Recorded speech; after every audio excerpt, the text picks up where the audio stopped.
What is the scariest story you know that is 100% true? Was working the evening shift at a gas station. Man comes in all disoriented. I go to help him out. He has a gash on his head and doesn't know where he was. I couldn't see any crashes around, so assumed he had fallen or something. Normally we are supposed to stay inside the glass shielded register area whenever anyone is in the store. I, being a nice human being, went to help while calling the police/EMS. They got there and checked him out. They thought his head may have been fractured. Took him to the ER. I went back to work. Cops stopped back by for some coffee a few hours later. They told me the guy got hit by a baseball bat trying to break into a little girl's bedroom and was wanted for rape and murder in 2 other states. I never left the register area at night again. Kudos to the slugger that hit him. Plot twist, it was the 6-year-old. Damn girl deserves medal. The Lake Ness disaster. The lake periodically belches a cloud of invisible carbon dioxide gas that suffocates everything within a 16-mile radius. In 1986, over 1,700 people and all their livestock died without even understanding what was happening to them. My science teacher in high school was in the Peace Corps and one of the first people to come across this village after it happened. He said it was so eerie because all the flies and mosquitoes had died and it was so silent. This scares me far more than the death of the people and livestock, because no matter where you go, you always expect for at least one fly or mosquito to be there. But to find even those things dead, my god. Hey, I mean, I wouldn't be complaining about the mosquitoes. Mostly because I'd be dead too, but that's beside the point. If the cockroaches die, then it's all over.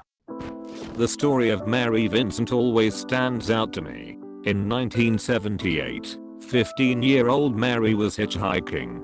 A man named Lawrence Singleton picked her up.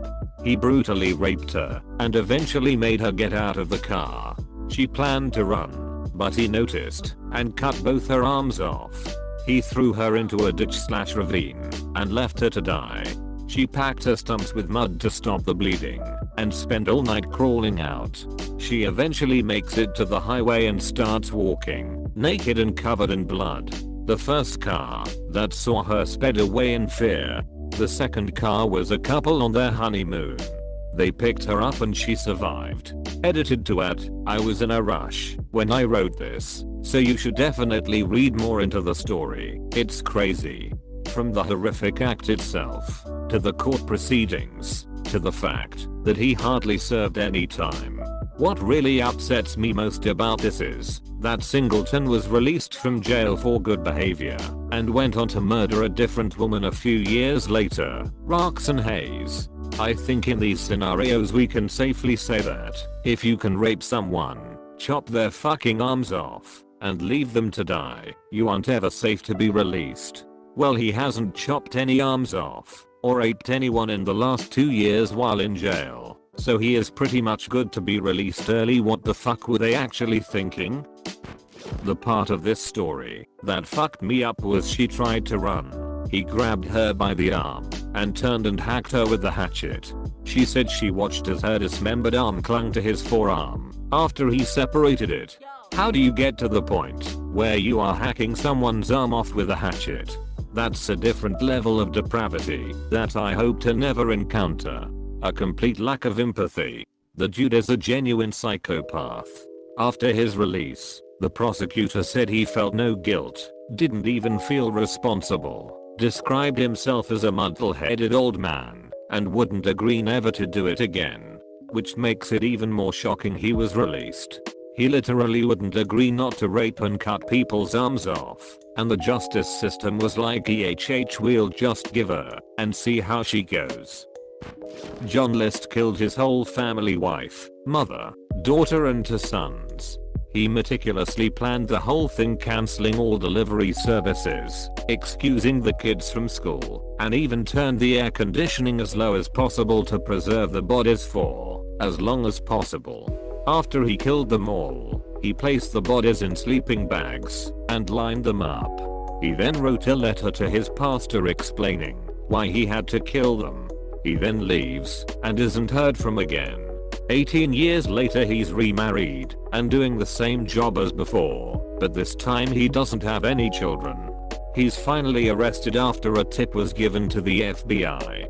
Crazy thing is that, because he planned it so well, the bodies weren't discovered until a month after the murders, so he had a huge head start and essentially started a new life in the same career and was heavily involved in a new church down in Virginia. Took 18 years to capture him. What did the letters say that he left? He pretty much explained that he killed his family to ensure their entry into heaven because he was worried they were straying from their faith. So in a way, he thought he was saving their souls. Killers like that are the scariest. He thought he had a noble reason, but in reality he was crazy. One of my friends had someone following her home, hiding in the bushes so they couldn't be seen. She booked it to her house, got inside, and he was watching the house from the outside. She called the cops. They come along quietly and got the jump on him. He had condoms, handcuffs, and a knife. When they got his DNA, it turned out that he was linked to a half-dozen rapes in the area. She credits her regimen of running sprints to outrunning him that night, and firmly believes she would have been raped if she couldn't outrun him then. Not trying to make light of the story or anything, but he actually had condoms. Never thought of a rapist doing protected sex. It happens quite a lot, I think. Very little chance of depositing any DNA, and thus less chance of getting caught. The same way you'd wear gloves when carrying out a crime, if you were even slightly using your brain. In my town in the early 90s there was a notorious killer that had all of BC, Canada on watch. My wife's mother, years and years before I knew them, had been home alone while her husband was in England doing tree surgeon work, arborist. She was in her laundry room when a man walked up from her basement, completely scaring her. She freaked out and said, "What the hell are you doing here?" He said he was friends with her husband and was just coming to see if he was here. Apparently he told him he could just walk in, which she knew was bullshit. She was smart enough to tell him that he was just at the store and would be back any minute. He said he would wait outside for him. As soon as he left she called the police, but he was long gone by the time they got here. 2 weeks later, the killer was caught, his mugshot put on TV, and it was the guy in her house. Edit, the guy's name was Terry Driver. My family has a similar story, and I'm pretty sure some of you serial killer buffs out there might figure out who it is before the reveal, because their story is pretty unique. When my parents were in college they went on a trip down to Florida. They had met through mutual friends, and were down there together, but hadn't gone on a date yet. My dad and one of his friends were planning to meet my mom and some of her friends at a hotel, but being the carefree college guys they lost track of time and realized it was impossible to get to the hotel on time by walking. They decided the best solution to their problem was to hitchhike, and a car with 2 women picked him up.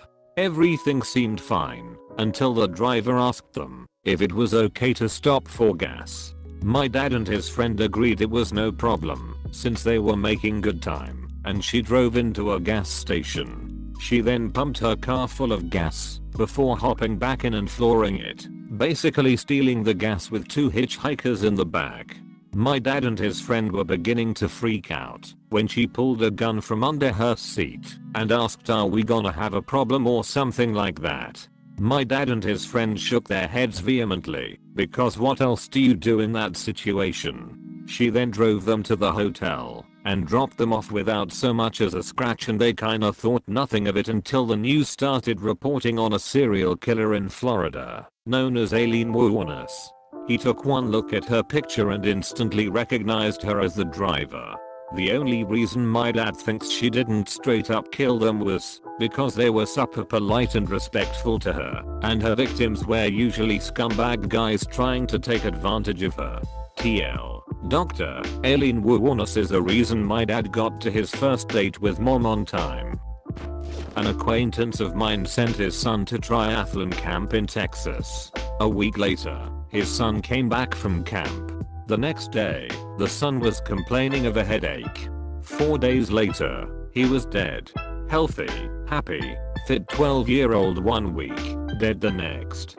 Turns out the lake had Nigleria fowleri, the brain-eating amoeba. Nothing scares me as irrationally as already being dead and waiting for your body to catch on. Nigleria is terrifying to me.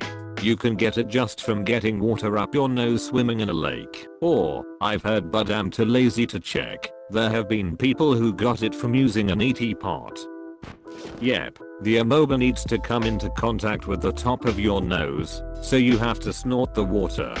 Or, if you happened to live in Louisiana in 2013, they weren't using enough choline in the water supply, so people using ET pots with tap water were exposed. The good news is that the brain eaters really like specific conditions. They like very warm, ATF+, stagnant water with zero salt or chlorine. So even a little bit of chlorine or bromine is enough to protect yourself. In the US, only lakes in the South, Texas, Louisiana, Florida, Georgia, etc. meet those conditions, and humans don't want to spend a lot of time in that water, since it's usually pretty gross. Even then, you still have to get the water up your nose. Water skiing or jet skiing are the 2 common causes. Edit. Also cases in MN and AS. Interestingly, there was a guy here who did an AMR about a treatment. You just have to move quickly, because once a person loses their sense of smell, it's already over, because the amoeba have eaten your olfactory bulb, the part of your brain responsible for smelling.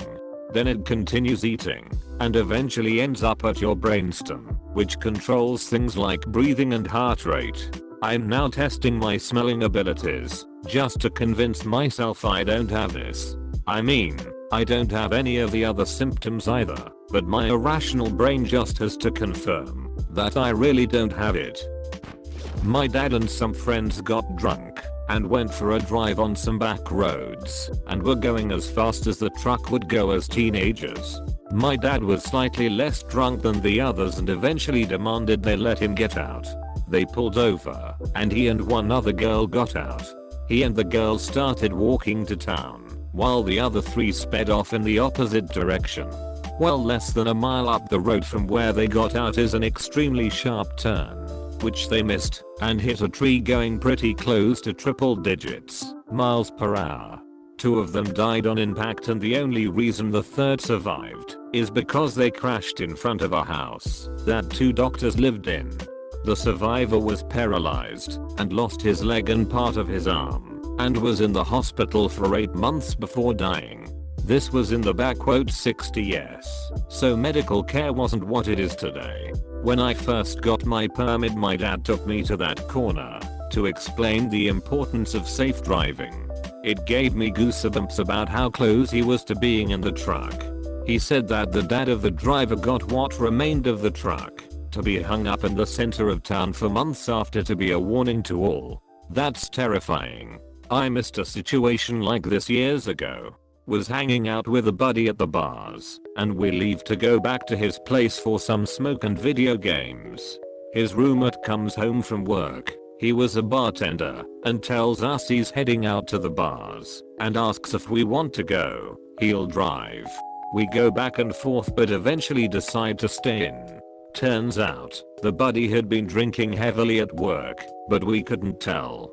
He ended up flipping his Jeep off of an overpass and dropping 20+ feet. The entire back of his Jeep, where I would have been sitting, was crushed into the back of the front seat. The roll bar was smashed into the passenger side. Buddy ended up getting some serious brain injuries and spent the next few years learning how to walk and talk again. He's still pretty off and much different than he used to be. My other buddy and I came very close to a similar or worse fate.